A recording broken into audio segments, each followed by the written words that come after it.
Is this Prince Harry's real harsh reality? Hi, good morning, Neil Sean here in the very heart of London, a blistering London today. As ever, I hope you're all keeping well, and thank you so much also for the brand new subscribers. It's lovely to have you. It's a very warm London today, very warm in the United Kingdom, in fact. I don't know about you, but in your country, what is it like? You know, we keep getting told about nanny stating, you know, we have to make sure that we're looked after, drink some water, don't go out in the hot sun, that sort of thing. Didn't old Coward tell us that years ago? Don't go out in the midday sun, you beastly people. And of course now we're being told, because of course we can't think for ourselves.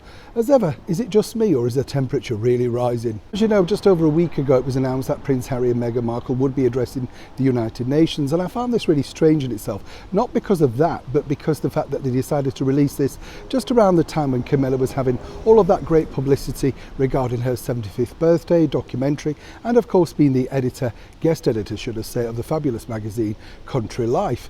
But of course, you know, these things could be coincidental, am I right?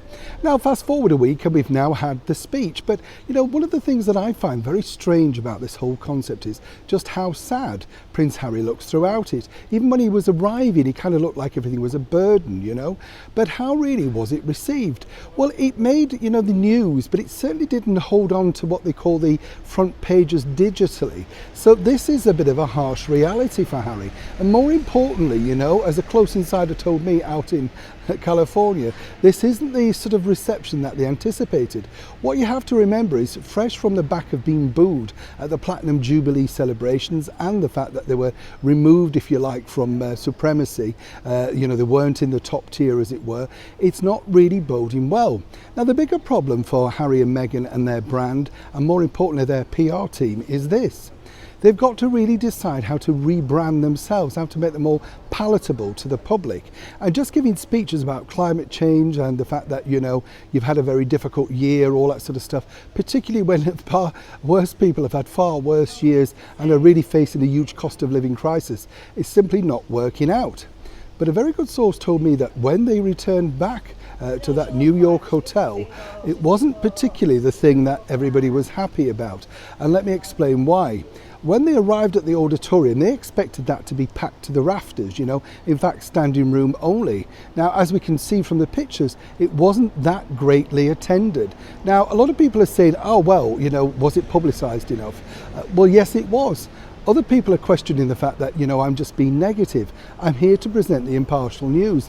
You know, if something like that was being attended by, say, His Royal Highness Prince William and the Duchess of Cambridge, I would assume that to be totally full.